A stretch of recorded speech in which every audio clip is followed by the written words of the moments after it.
Bonsoir à tous, bienvenue à ce flash d'information.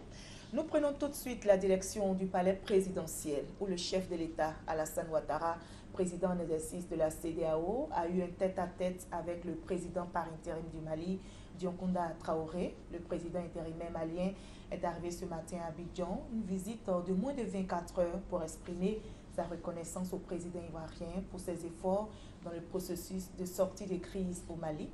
À travers ma personne, c'est la gratitude profonde du peuple malien que je viens apporter au président et au peuple frère ivoirien. Ce sont les propos du président Dioncounda Traoré qui s'apprête demain à passer la main à son successeur, Ibrahim Boubacar Keïta, président élu du Mali. Je vous propose de l'écouter.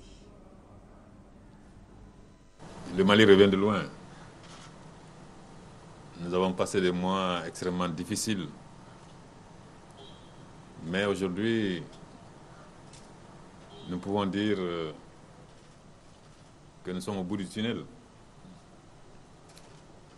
Après avoir recouvré l'ensemble de notre territoire, après l'organisation de l'élection présidentielle, que toutes et tous s'accordent à reconnaître comme ayant été transparente et crédible, je pense que nous pouvons effectivement dire que nous sommes au bout du tunnel. Ce parcours a été possible grâce à vous, Monsieur le Président. En tant que président de la CEDEAO et aussi en tant que président d'un pays voisin, d'un pays frère ami, vous avez fait en sorte que la tragédie malienne devienne une question de politique intérieure de la Côte d'Ivoire. Une préoccupation permanente des hommes et des femmes de ce pays qui n'ont cessé de nous soutenir, qui n'ont cessé de nous encourager quand il le fallait. Par ailleurs, le président Dioncounda Traoré a décoré au nom du peuple malien le président Alassane Ouattara, président en exercice de la CEDEAO, avec la médaille de Grand Croix de l'ordre malien. Le président intérimaire du Mali a été aussi distingué par son homologue ivoirien qui lui a décerné la médaille de Grand Croix de l'ordre national de Côte d'Ivoire. Le ministère de la Production animale et des ressources halieutiques est en séminaire à Yamoussoukro, 3 jours de réflexion pour proposer de nouvelles mesures appropriées afin de développer la filière halieutique.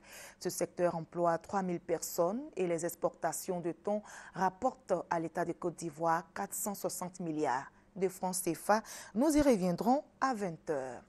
Et ce drame à Makori, au quartier Anoumambo, des maisons d'habitation partent en fumée à l'origine de l'incendie qui s'est déclenché avant-hier dimanche. Le dysfonctionnement d'une bouteille de gaz, les dégâts matériels sont importants, mais heureusement les vies humaines ont été épargnées. On en parle avec Fatou Fofana.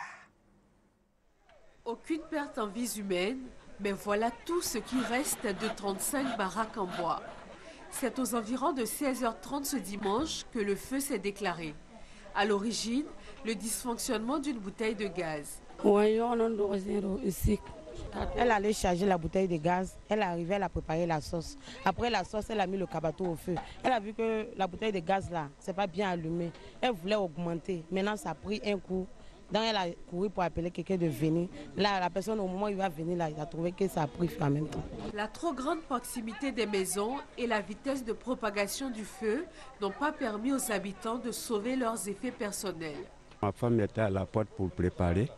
Elle-même, elle n'est même pas pu, c'est nous qui étions les voisins. Elle n'est même pas pu rentrer. On a debout couru partir. Nous-mêmes, on n'est même pas pu rentrer. C'est les habits que j'ai sortis avec ça. Même madame, elle n'a même pas pu porter les sandalettes. C'est hier soir, je suis allé chercher sandalettes 300 pour lui donner pour se laver. Dans ce quartier de Makori à Anoumambo, le feu a fait place à la désolation. En attendant de trouver les moyens de se reloger, les sinistrés se font héberger par les voisins ou par les parents.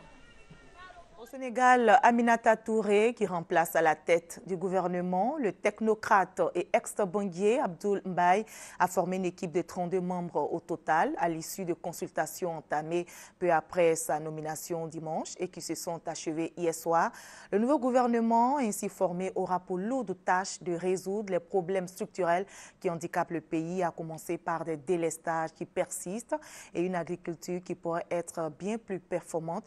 Sachez que 8 personnes de l'ancien gouvernement n'ont pas été reconduites et 9 font leur entrée dans la nouvelle équipe.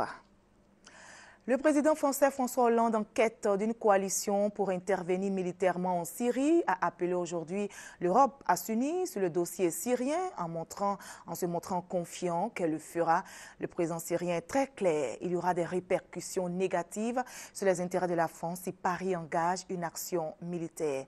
La détermination française reste entière, répétait hier le Premier ministre français Jean-Marc Ayrault aux responsables parlementaires. Il leur a remis une note des services de renseignement prouvant la responsabilité de Damas dans l'usage d'armes chimiques le 21 août dernier. C'est la fin de ce flash. On se retrouve à 20h pour le point complet de l'actualité. À tout à l'heure.